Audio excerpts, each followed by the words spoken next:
Welcome to Adeva Channel. Kami mahasiswa Penspace DKU Sumeneb, program studi Teknik Informatika. Kami di sini akan memberikan video pembelajaran tentang proses dan thread.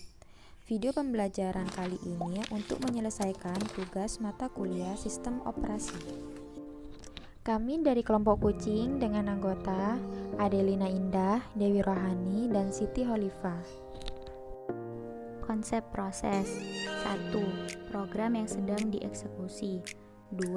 Proses tidak hanya sekedar suatu kode program atau text section, melainkan meliputi beberapa aktivitas yang bersangkutan seperti program counter dan stack. 3. Sebuah proses juga melibatkan stack yang berisi data sementara, contohnya parameter fungsi atau metode, reference address dan variabel lokal, dan data section yang menyimpan variabel-variabel global. Konsep proses atau kon. Proses adalah sebuah program yang dieksekusi yang mencangkup program counter, register, dan variabel di dalamnya. Proses yang memanggil sistem call fork ini akan dibagi menjadi dua, proses induk dan proses turunan yang identik.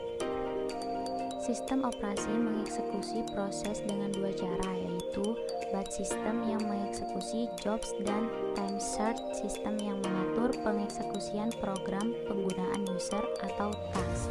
Sistem operasi Unix mempunyai sistem call fork yang berfungsi untuk membuat proses baru. Terminasi proses. Suatu proses diterminasi ketika proses tersebut telah selesai mengeksekusi perintah terakhir, serta meminta sistem operasi untuk menghapus perintah tersebut dengan menggunakan sistem call exit. Proses dapat mengembalikan data keluaran kepada proses induknya melalui sistem call wait. Proses memiliki 5 status. Yang pertama, new, status yang dimiliki pada saat proses baru saja dibuat. Yang kedua, running, status yang dimiliki pada saat instruksi-instruksi dari sebuah proses dieksekusi. Yang ketiga, waiting, status yang dimiliki pada saat proses menunggu suatu event seperti proses M atau K. Yang keempat, ready, status yang dimiliki pada saat proses siap untuk dieksekusi oleh prosesor. Yang kelima, terminate, status yang dimiliki pada saat proses telah selesai dieksekusi. Proses control block. Proses control block menyebut informasi tentang proses, yaitu sebuah tanda pengenal proses atau proses ID yang unik dan menjadi nomor identitas, status proses, prioritas eksekusi proses, dan informasi lokasi proses dalam memori. Gambar di samping adalah sebuah proses control block. Di dalam proses control block, kita mengenal 3 kelompok. Yang pertama, proses identification data. Proses identification data selalu menyertakan sebuah identifier. Unik untuk prosesnya, atau hampir selalu bernilai integer. Dan dalam sebuah sistem multi-user multitasking, data seperti identifier proses induk, identifier pengguna, identifier grup pengguna, dan lain-lain. Proses ini sangat relevan karena itu sering digunakan untuk referensi silang tabel OS. Misalnya memungkinkan untuk mengidentifikasi proses yang menggunakan device I/O atau daerah memori. Yang kedua, prosesor state data. Prosesor state data adalah potongan-potongan informasi yang mendefinisikan status dari suatu proses ketika proses itu ditangguhkan, yang memungkinkan OS untuk melakukan restart proses nantinya dan masih dapat mengeksekusinya dengan benar. Hal ini selalu menyertakan isi dari register CPU tujuan. Yang ketiga, proses kontrol data. Proses kontrol data digunakan oleh OS untuk mengelola proses itu sendiri. Proses control block berisikan banyak bagian dari informasi yang berhubungan dengan sebuah proses yang spesifik, yaitu 1. Status proses. Status proses terdiri dari new, ready, running, waiting, held, dan juga banyak lagi. 2. Program counter. Counter mengindikasikan address dari perintah selanjutnya untuk dijalankan dan ditambah kode information pada kondisi apapun. Besertaan dengan program counter, keadaan atau status informasi harus disimpan ketika gangguan terjadi untuk memungkinkan proses tersebut berjalan atau bekerja dengan benar setelahnya. 3. CPU register.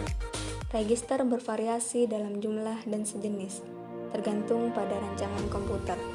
Register tersebut termasuk akumulator, index register, stack pointer, general purpose register. 4. Informasi manajemen memori. Informasi ini dapat termasuk suatu informasi sebagai nilai dari dasar dan batas register. Tabel page atau halaman, atau tabel segmen tergantung pada sistem memori yang digunakan oleh sistem operasi. 5. Informasi pencatatan. Informasi ini termasuk jumlah dari CPU dan waktu real yang digunakan, batas waktu, jumlah akun, jumlah job atau proses, dan banyak lagi. Selanjutnya adalah proses thread. Thread adalah sebuah alur kontrol dari sebuah proses. Kontrol thread tunggal ini hanya memungkinkan proses untuk menjalankan satu tugas pada satu waktu. Berikutnya yaitu contoh multithreading. Kita di sini mengambil contoh, yaitu yang pertama situasi, di mana sebuah aplikasi diperlukan untuk menjalankan tugas yang serupa. Yang kedua, perangkat lunak. Banyak perangkat lunak yang berjalan pada PC modern dirancang sebagai multithreading. Yang ketiga, aplikasi. Sebuah aplikasi diimplementasi sebagai proses yang terpisah dengan beberapa thread yang berfungsi sebagai pengendalian. Dan yang terakhir, web browser. Mempunyai thread untuk menampilkan gambar atau tulisan, sedangkan thread yang lain sebagai penerimaan data dari network. Thread dalam proses. Perbedaan antara proses dengan thread tunggal dan proses dengan thread yang banyak terletak pada pengerjaan tugas pada satu satuan waktu. Keuntungan thread. Thread memiliki beberapa keuntungan, diantaranya 1. Responsi. Membuat aplikasi yang interaktif menjadi multithreading dapat membuat sebuah program terus berjalan meskipun sebagian dari program tersebut diblok atau melakukan operasi yang panjang. Karena itu dapat meningkatkan respon kepada pengguna. Sebagai contoh, dalam web browser yang multithreading, sebuah thread dapat melayani permintaan pengguna sementara thread lain berusaha menampilkan image. 2. Berbagi sumber daya. Thread berbagi memori dan sumber daya dengan thread lain yang dimiliki oleh proses yang sama. Keuntungannya adalah mengizinkan sebuah aplikasi untuk mempunyai beberapa thread yang berbeda dalam lokasi memori yang sama. Keuntungan yang ketiga yaitu ekonomi. Dalam pembuatan sebuah proses banyak dibutuhkan pengalokasian memori dan sumber daya.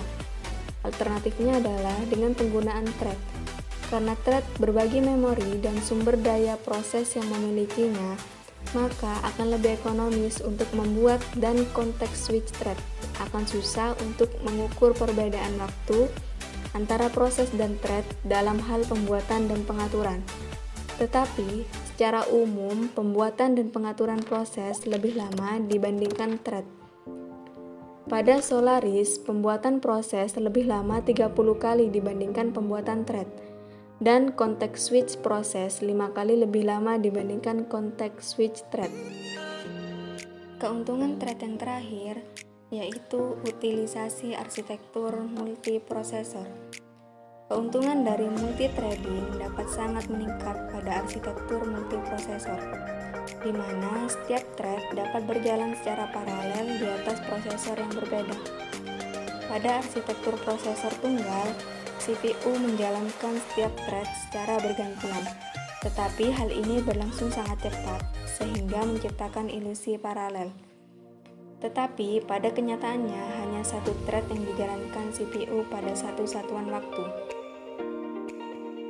Satu satuan waktu pada CPU biasa disebut time slice atau quantum. Multithreading. Multithreading dibagi menjadi dua, yaitu thread pengguna dan thread kernel. Thread pengguna adalah thread yang pengaturannya dilakukan oleh pustaka thread pada tingkatan pengguna. Karena pustaka yang menyediakan fasilitas untuk pembuatan dan penjadwalan thread pengguna cepat dibuat dan dikendalikan. Sedangkan thread kernel adalah thread yang didukung langsung oleh kernel. Pembuatan, penjadwalan, dan manajemen thread dilakukan oleh kernel pada kernel space. Karena dilakukan oleh sistem operasi, proses pembuatannya akan lebih lambat jika dibandingkan dengan thread pengguna. Model multithreading. Model multithreading memiliki 3 model. Yang pertama, many-to-one, kedua, one-to-one, dan yang ketiga, many-to-many. Dan ini adalah contoh masing-masing model. Dapat dikatakan many-to-one model apabila 1. Memetakan banyak user level thread ke satu kernel thread. 2. Pengaturan thread dilakukan di user space. 3. Efisien tetapi ia mempunyai kelemahan yang sama dengan user thread. Dan terakhir, tidak dapat berjalan secara paralel pada multiprosesor. Dapat dikatakan one-to-one model apabila 1. Memetakan setiap user thread ke kernel thread. 2. Menyediakan lebih banyak currency dibandingkan many-to-one model. 3. Keuntungannya sama dengan keuntungan kernel thread. 4. Kelemahannya setiap pembuatan user thread membutuhkan pembuatan kernel thread yang dapat menurunkan performa dari sebuah fitur. Dan terakhir, sistem operasi yang mendukung one-to-one model adalah Windows NT dan OS X. Yang ketiga adalah many-to-many model. Multiplex banyak user level thread ke kernel thread yang jumlahnya lebih kecil atau sama banyaknya dengan user level thread. Jumlah kernel thread dapat spesifik untuk sebagian aplikasi atau sebagian mesin. Developer dapat membuat user thread sebanyak yang diperlukan, dan kernel thread yang bersangkutan dapat berjalan secara paralel pada multiprosesor. Ketika suatu thread menjalankan blocking system call, maka kernel dapat menjadwalkan thread lain untuk melakukan eksekusi. Sistem operasi yang mendukung model ini adalah Solaris, Irix, dan Digital Unix.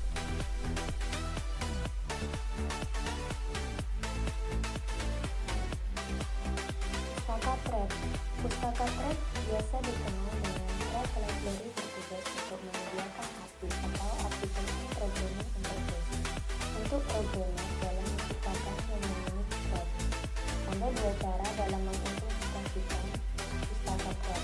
Yang pertama, menyediakan API dalam level pengguna tanpa dukungan dari kernel, sehingga pemanggilan fungsi tidak melalui sistem call. Jadi, jika kita memanggil fungsi yang sudah ada di pustaka, maka akan menghasilkan pemanggilan fungsi call yang sifatnya lokal dan bukan sistem call. Yang kedua, menyediakan API di level kernel yang didukung secara langsung oleh sistem operasi. Pemanggilan fungsi call akan melibatkan sistem call ke kernel. Ada 3 pustaka thread yang sering digunakan saat ini, yaitu POSIX, Citrix, Java, dan Win32. Implementasi POSIX standar dapat dengan user level dan kernel level. Dengan dengan Win32 adalah kernel level, Java API, thread dapat diimplementasikan oleh pthreads atau Win32. Pembatalan thread atau biasa disebut thread cancellation ialah pembatalan thread sebelum tugasnya selesai. Misalnya, jika dalam program Java hendak mematikan Java Virtual Machine atau JVM, sebelum JVM dimatikan, maka seluruh thread yang berjalan harus dibatalkan terlebih dahulu. Contoh lain adalah di masalah search. Apabila sebuah thread mencari sesuatu dalam database dan menemukan serta mengembalikan hasilnya, thread sisanya akan dibatalkan. Thread yang akan diberhentikan biasa disebut target thread. Penjadwalan thread. Begitu dibuat, thread baru dapat dijalankan dengan berbagai macam penjadwalan. Kebijakan penjadwalanlah yang menentukan setiap proses, di mana proses tersebut akan ditaruh dalam daftar proses sesuai prioritasnya, dan bagaimana ia bergerak dalam daftar proses tersebut. Definisi agent. Software agent adalah entitas perangkat lunak yang didedikasikan untuk tujuan tertentu yang memungkinkan user untuk mendelegasikan tugasnya secara mandiri. Selanjutnya, software agent nantinya disebut agen saja. Agent bisa memiliki ide sendiri mengenai bagaimana menyelesaikan suatu pekerjaan tertentu atau agenda tersendiri. Agent yang tidak berpindah ke host lain disebut stationary agent. Definisi agent yang lebih rinci ditinjau dari sudut pandang sistem adalah objek perangkat lunak yang 1. Diletakkan dalam lingkungan eksekusi. 2. Memiliki sifat sebagai berikut. A. Reaktif. Dapat merasakan perubahan dalam lingkungannya dan bertindak sesuai perubahan tersebut. B. Autonomous. Mampu mengendalikan tindakannya sendiri. C. Proaktif. Mempunyai dorongan untuk mencapai tujuan. D. Bekerja terus-menerus sampai waktu tertentu. 3. Dapat mempunyai sifat ortogonal sebagai berikut. A. Komunikatif. Dapat berkomunikasi dengan agen yang lain. B. Mobile. Dapat berpindah dari satu host ke host yang lain. C. Learning. Mampu menyesuaikan diri berdasarkan pengalaman sebelumnya. D. Dapat dipercaya sehingga menimbulkan kepercayaan kepada end user. Karakteristik dari agent, yaitu yang pertama, autonomi. Agent dapat melakukan tugas secara mandiri dan tidak dipengaruhi secara langsung oleh user, agent lain, ataupun oleh lingkungan atau environment. Yang kedua yaitu intelligence, reasoning, dan learning. Setiap agent harus mempunyai standar minimum untuk bisa disebut agent, yaitu intelijensi atau intelligence. Dalam konsep intelligence ada 3 komponen yang harus dimiliki, yaitu internal knowledge base, kemampuan reasoning berdasarkan pada knowledge base yang dimiliki, dan kemampuan learning untuk beradaptasi dalam perubahan lingkungan. Yang ketiga yaitu mobility dan stationary. Khusus untuk mobile agent, dia harus memiliki kemampuan yang merupakan karakteristik tertinggi yang dia miliki, yaitu mobilitas. Berbeda dengan stationary agent. Tetapi keduanya tetap harus memiliki kemampuan untuk mengirim pesan dan berkomunikasi dengan agent lain. Delegation. Sesuai dengan namanya dan seperti yang sudah kita bahas pada bagian definisi agent, bergerak dalam kerangka menjalankan. Yang keempat yaitu delegation. Sesuai dengan namanya dan seperti yang sudah kita bahas pada bagian definisi, agent bergerak dalam kerangka menjalankan tugas yang diperintahkan oleh user. Fenomena delegation ini adalah karakteristik utama suatu program sesuai agent. Yang keenam yaitu proactivity and goal oriented. Sistem proactivity boleh dibilang adalah kelanjutan dari sifat reactivity. Agent tidak hanya dituntut bisa beradaptasi terhadap perubahan lingkungan, tetapi juga harus mengambil inisiatif langkah penyelesaian apa yang harus diambil. Untuk itu, agent harus didesain memiliki tujuan yang jelas dan selalu Yang ketujuh adalah reactivity. Karakteristik agent yang lain adalah kemampuan untuk bisa cepat beradaptasi dengan adanya perubahan informasi yang ada dalam satu lingkungan. Lingkungan itu bisa mencakup agent lain, user, informasi dari luar, dan sebagainya. Nah, selanjutnya akan menjelaskan tentang klasifikasi software agent. Ada 2 klasifikasi software agent. Yang pertama yaitu Internet Agent. Internet Agent adalah agent yang hidup dan bertugas dalam lingkungan jaringan internet dan melakukan tugasnya yaitu memanage informasi yang ada di internet. Yang termasuk dalam klasifikasi ini adalah Web Search Agent, Informasi Filtering Agent, Information Retrieval Agent, Notification Agent, Service Agent, dan Mobile Agent. Yang kedua yaitu Desktop Agent. Desktop agent yaitu agent yang hidup dan bertugas dalam lingkungan personal komputer atau PC dan berjalan di atas suatu operating system. Yang termasuk dalam klasifikasi ini adalah operating system agent, application agent, dan yang terakhir application suite agent. Karakteristik bahasa pemrograman. Bahasa pemrograman yang dipakai untuk tahap implementasi dari software agent sangat menentukan keberhasilan dalam implementasi agent sesuai dengan yang diharapkan.